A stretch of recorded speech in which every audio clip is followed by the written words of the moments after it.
अस्सलामु अलैकुम मुअज़्ज़ज़ ख़वातीन व हज़रात, इस तरह की प्यारी प्यारी वीडियो देखने के लिए हमारे चैनल को सब्सक्राइब करें और बेल के आइकॉन को दबाएं ताकि आपको हमारी वीडियो सबसे पहले मिलती रहे।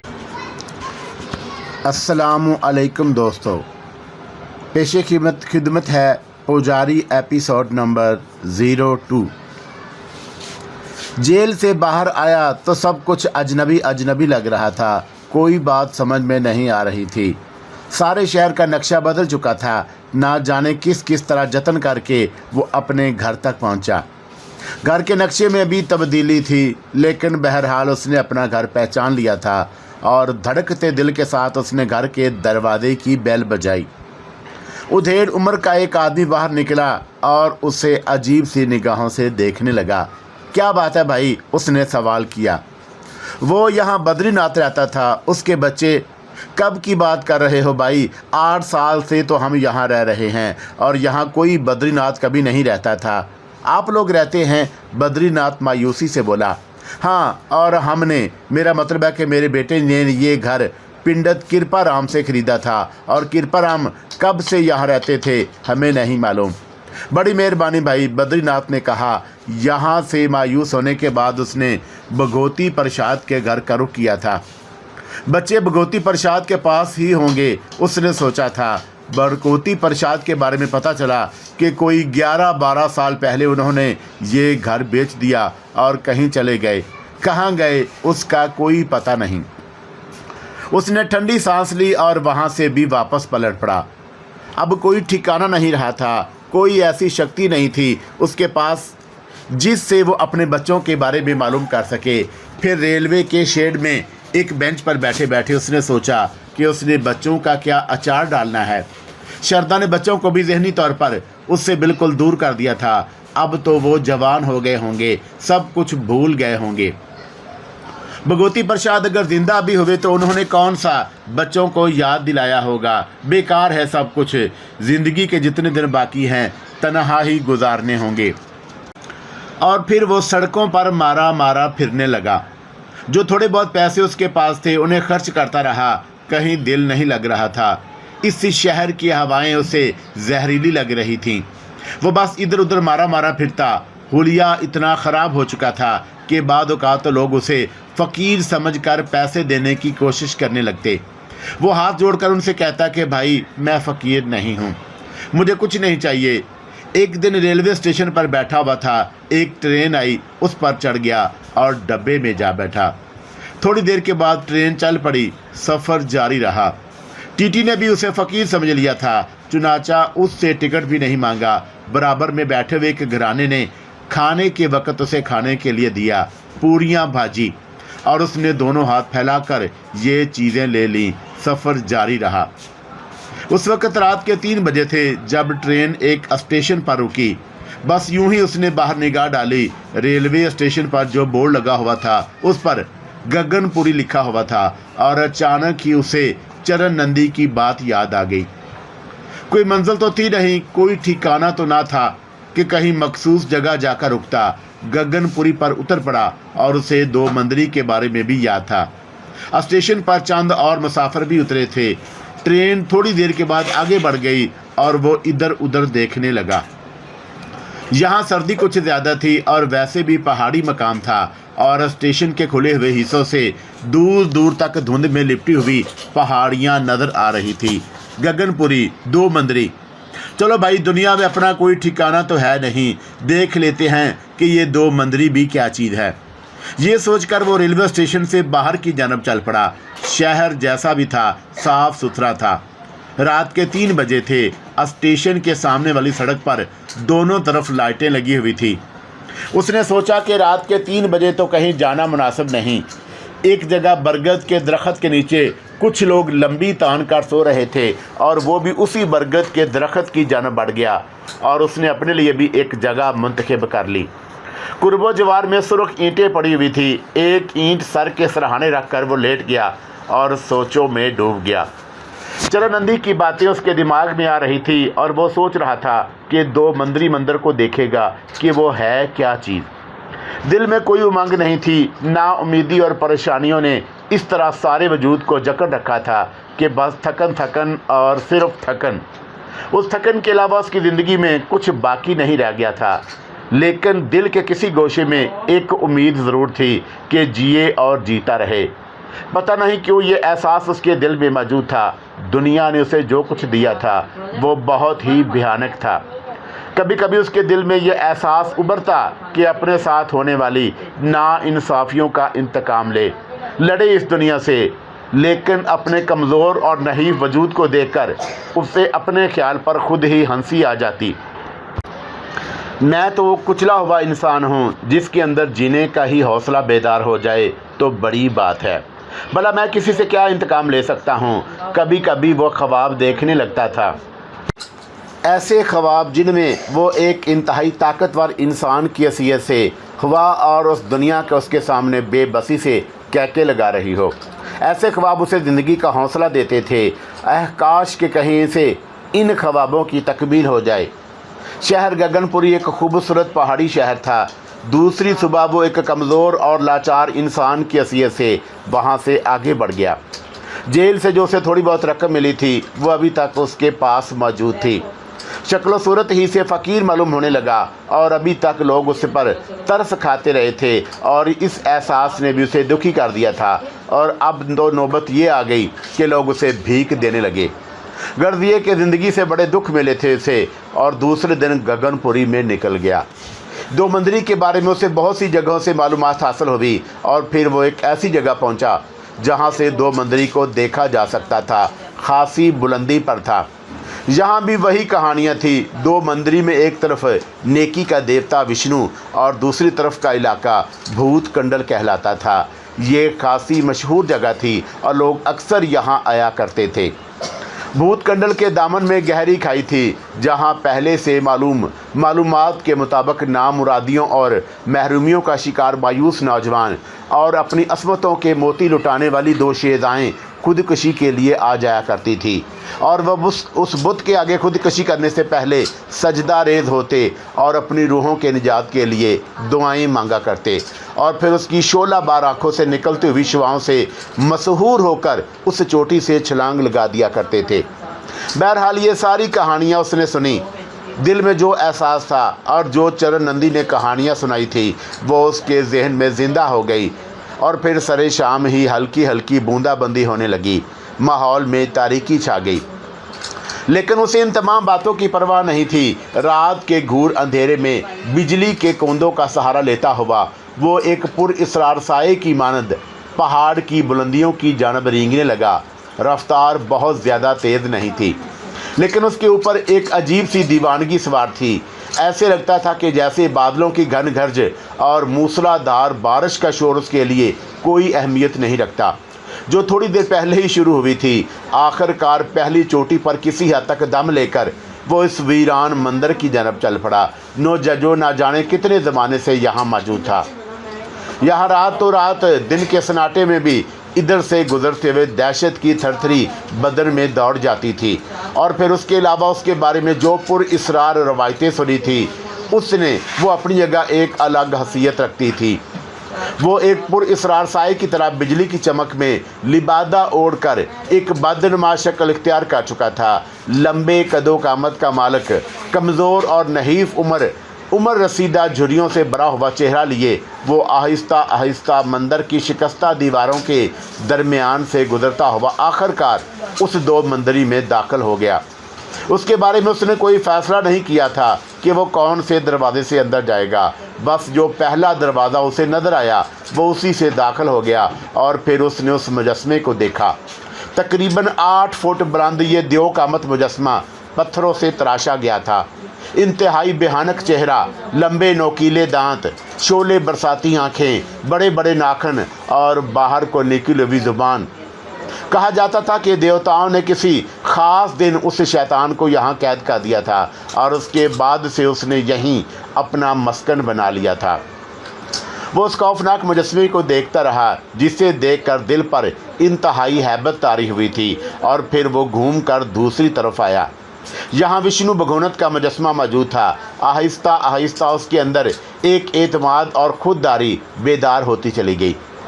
उसे यूँ लगा कि जैसे उसके कमज़ोर और नातवान जिस्म में एक और रूह दाखिल हो गई हो, एक ताकतवर और तवाना रूह जो अपने बारे में खुद भी फैसले कर सकती हो। तभी उसकी आवाज़ उभरी, विष्णु भगवंती, अजीम विष्णु का तू जानता है कि मेरा जीवन कैसे गुजरा। मैंने नेकियों के से जीवन का आगाज़ किया था और नेकियों के ही सहारे ज़िंदगी गुजार रहा था। तू जानता है कि संसार में जीने के लिए मैं अपने आप पर नहीं बल्कि अपनी नेकियों पर भरोसा किया था।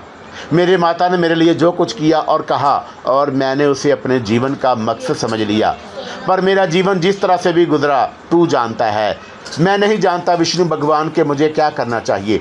अगर तू समझता है कि संसार में जीने का मुझे कोई हक नहीं तो तू मुझे हिम्मत दे कि मैं आगे बढ़कर इस खाई में कूद जाऊं।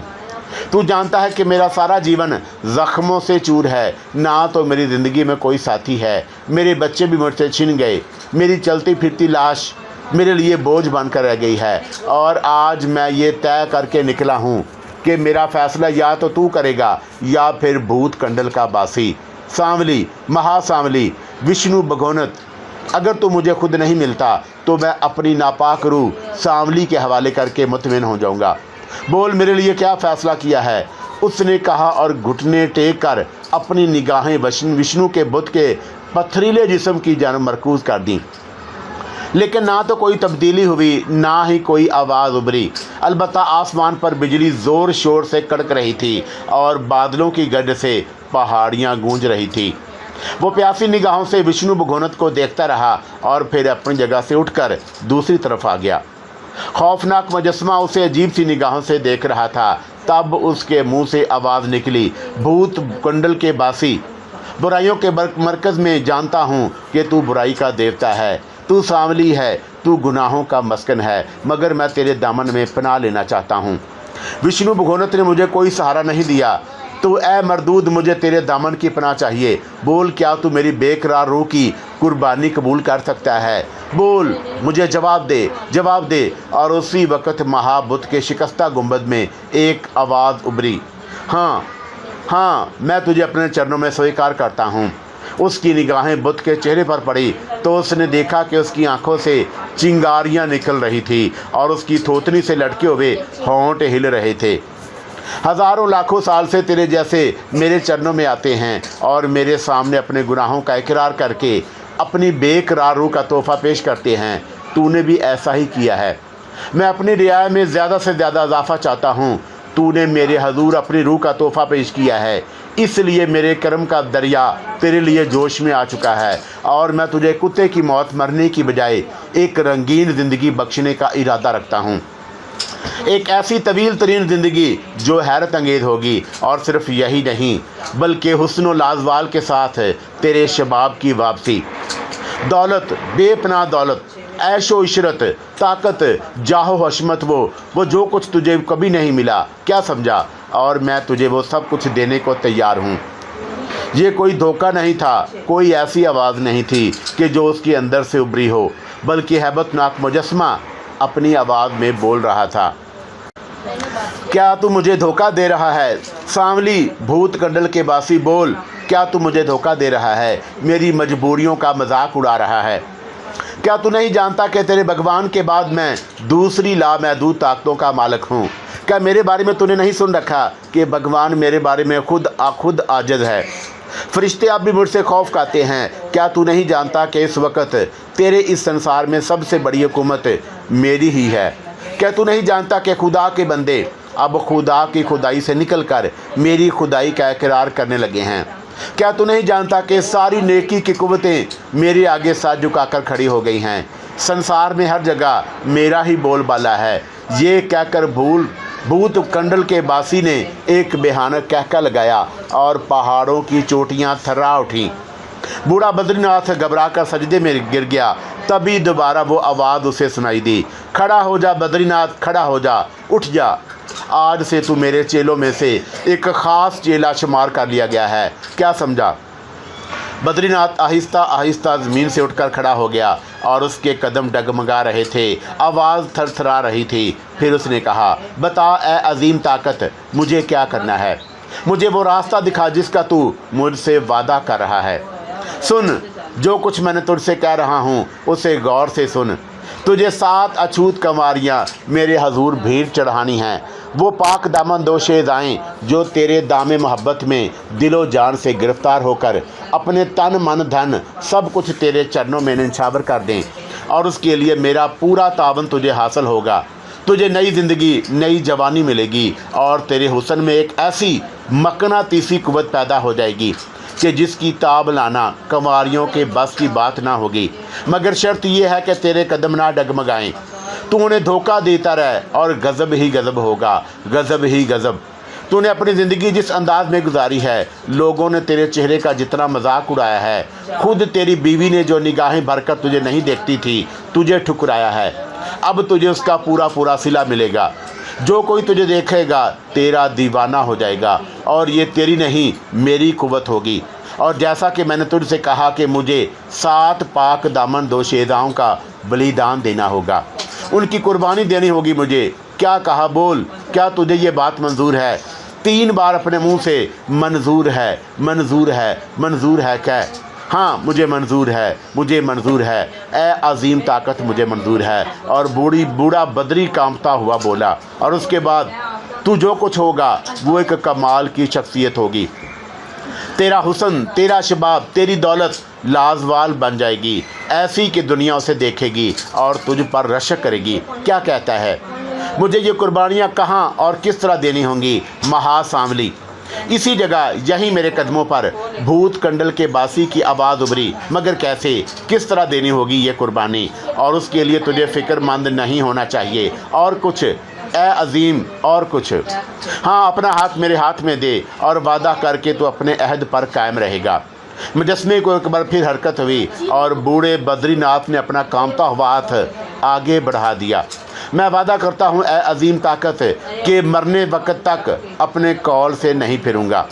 मैं वादा करता हूँ। ये अल्फाज अदा करके बद्रीनाथ को महसूस हुआ कि उसकी पलकें झपकती जा रही हैं और फिर उसकी आंखें बंद हो गईं, और उसे अपने बदन में एक तगय्युर का एहसास हुआ और उसके अंदर एक इनकलाब अजीम में नमूदार हुआ। और कुछ ही लम्हों के बाद वहाँ बजाए एक नहीफ और नादार बूढ़े के एक तवील कामत नौजवान, जो हुस्न व जमाल में बेमिसाल था और रानाई का मरका बना हुआ था, खड़ा हुआ था। और उसके जिस्म का लिबास भी बिल्कुल तब्दील था, एक हसीन लिबास। और उसके साथ ही अचानक तेज़ रोशनी नमूदार हुई और पूरी इसरार शुआएँ चारों तरफ से नमूदार हुई। अब उस भयानक मुजस्मे के हाथ में एक आईना था जिसे आहिस्ता आहिस्ता वो नौजवान के सामने ला रहा था। बद्रीनाथ ने अपनी सूरत देखी और उसे देखकर खुद शिद्दत से हैरान रह गया। तूने देखा क्या? तू क्या है, क्या बन चुका है? बोल, क्या तेरे तस्वर में अभी कभी ये हुस्न व जमाल आया था? तूने देखा कि तू क्या से क्या बन चुका है? बोल, क्या तेरे तस्वर में भी कभी ये हुस्न व जमाल आया था? बद्रीनाथ अपनी सूरत खुद आईने में देखकर शशदर रह गया था। इतने हसीन नकूश, दूध जैसा सफ़ेद रंग, बड़ी बड़ी काली आंखें, गहरे घने और स्याह बाल। एक निगाह जो उसे देख कर हैरान रह जाए। क्या ये मैं ही हूँ? और उसके मुंह से आहिस्ता से निकला, हाँ, ये तू ही है। तुझे जो कुछ बताया जा रहा है उसे गौर से सुन। इस कायनात में दीन, धर्म, जो कुछ भी है, सब बेमकसद है। अब उस वक़्त तू यहाँ से जाएगा। जो पता तुझे बताया जा रहा है वो अपने जहन में रखना। तेरा रुख एक बस्ती की जानब होगा। बात यहीं तक महदूद नहीं, मैं तुझे वो इज़्ज़त व मकाम दूंगा जिसका तूने ख्वाब में भी तसव्वुर नहीं किया होगा। अपने हुस्न जमाल को देख और सोच कि तू क्या है। जिस आबादी का मैं नाम ले रहा हूँ और उसका नाम आज़म नगरी है, मैं तुझे वहाँ क्यों भेज रहा हूँ और उसके बारे में तुझे अभी पता नहीं चलेगा।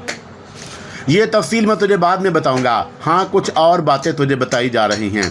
मसलन ये कि तू आज़म नगरी में एक बहुत बड़े इंसान की हैसियत से फरोकश होगा। चांद की 14वीं रात को तुझसे इंसानी शक्ल सूरत छीन ली जाएगी और तू एक खूनख्वार चीते की शक्ल इख्तियार कर लेगा।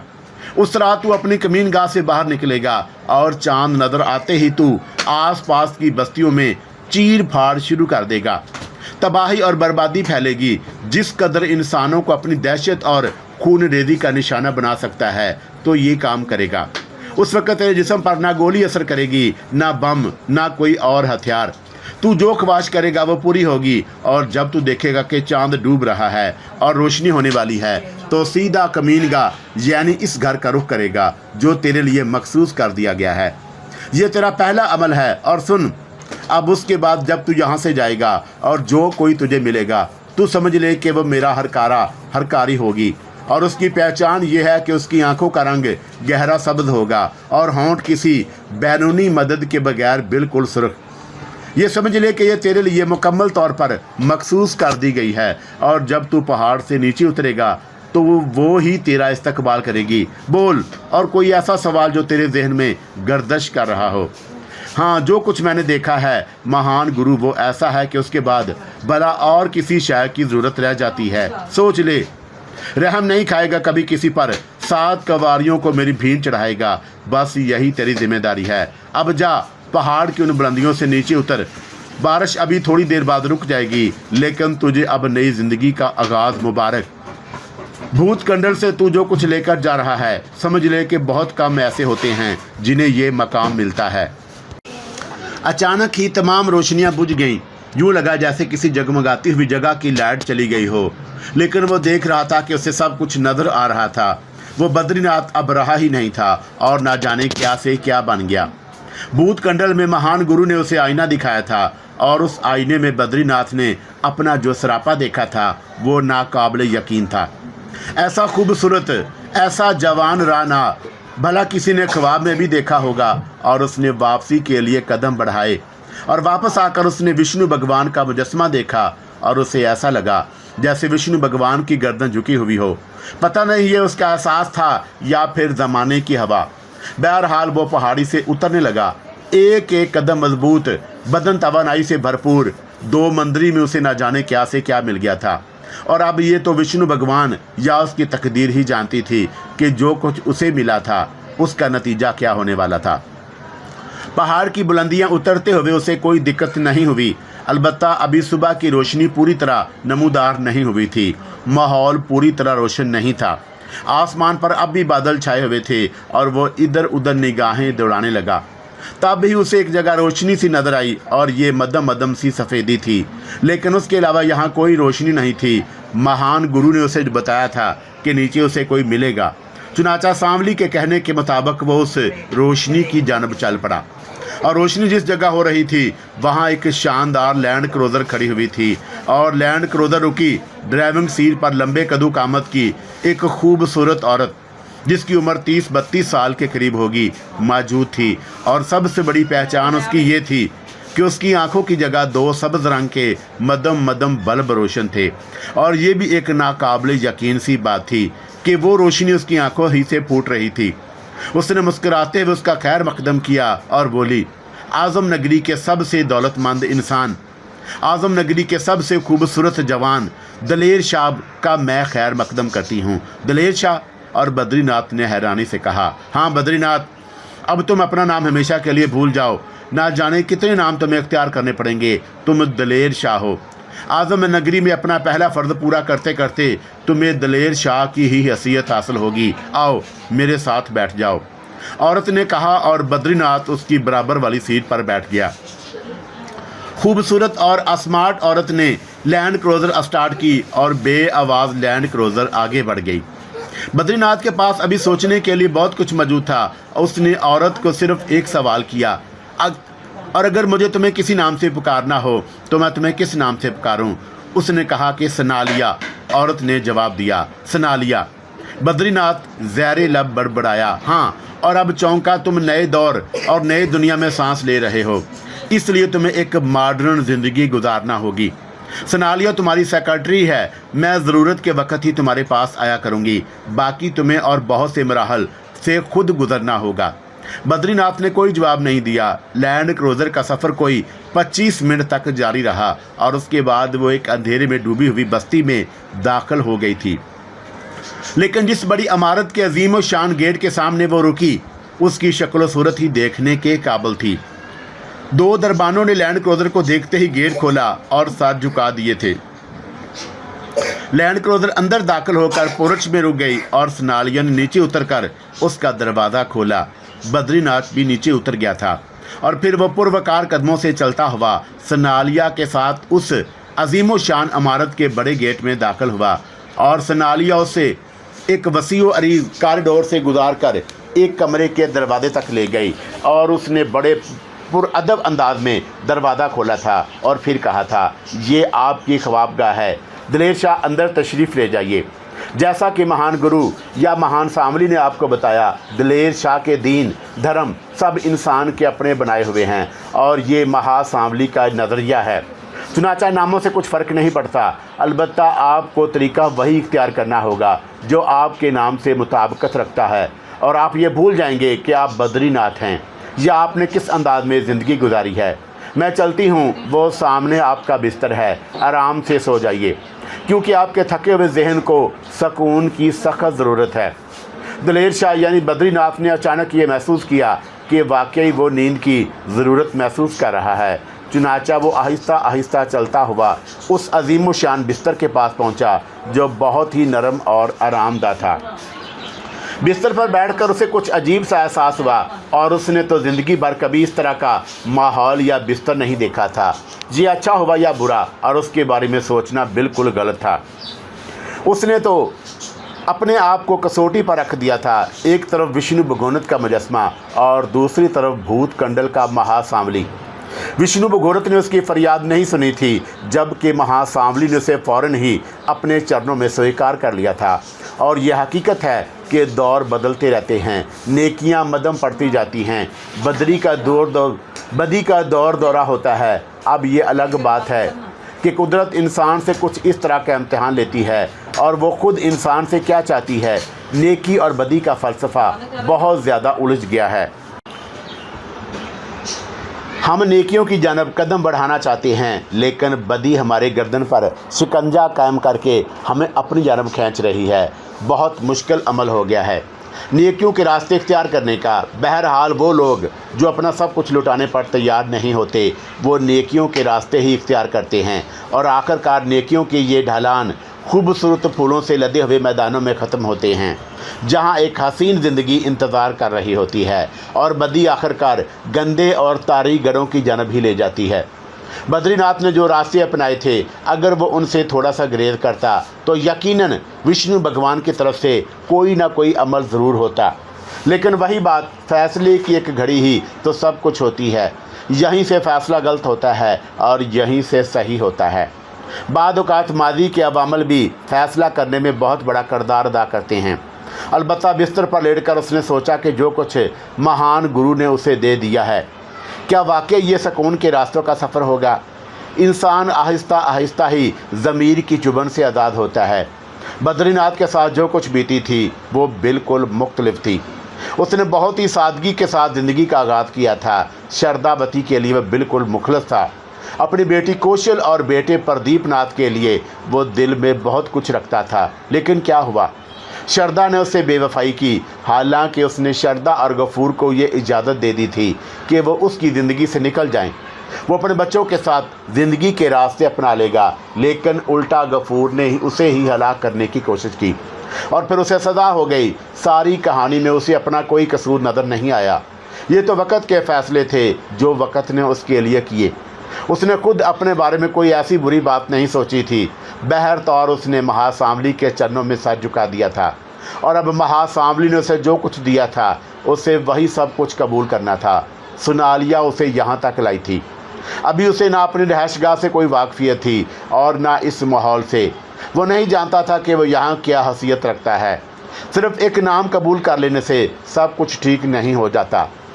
सुबह को मध्य मध्य मौसीकी की आवाज़ ने उसे जगाया। एक बहुत ही खूबसूरत मौसीकी फ़िज़ा में उभर रही थी और वो अपनी जगह से उठा तो उसने एक सादा से नकूश वाली खूबसूरत लड़की को देखा जो पुरअदब अंदाज में खड़ी हुई थी और उसे जागते देखकर लड़की ने गर्दन खम की और तेज़ तेज़ कदम उठाती हुई उसके करीब पहुंच गई। उसने जल्दी से नीचे झुककर स्लीपर उसके सामने रखे और फिर मुंतज़िर निगाहों से उसे देखने लगी।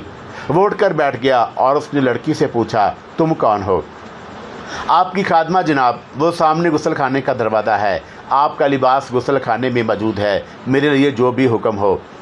बद्रीनाथ पलंग से नीचे उतर आया और उसने एक निगाह उस ख्वाबगाह के माहौल को देखा। उसे यूँ लगा कि जैसे ज़माना कदीम के किसी शहज़ादे का कोई महल हो और वो किसी शहज़ादे ही की हैसियत रखता हो।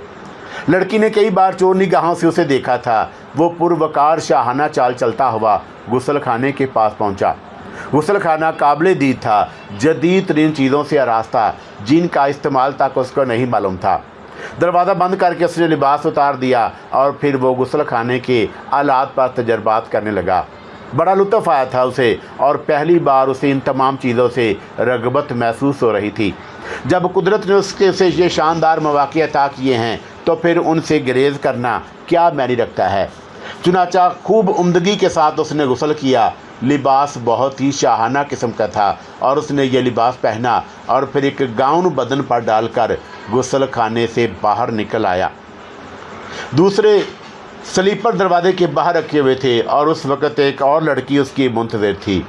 बद्रीनाथ को हंसी आने लगी। एक ज़माना वो था कि जब हसीन लड़कियां उसके चेहरे पर निगाह डालकर फ़ौरन ही रुख तब्दील करती थीं ताकि उसे दूसरी निगाह ना देखना पड़े, और एक वक्त ये है कि जब कदम कदम पर हसीन लड़कियां उसकी मुंतज़िर थी। उसने लिबास पहना तो दूसरी लड़की ने मुतरन्नम आवाज़ में कहा, नाश्ते के कमरे में आपका इंतज़ार हो रहा है मालिक, मेरे साथ तशरीफ़ लाइए। और वो लड़की के साथ आगे बढ़ गया।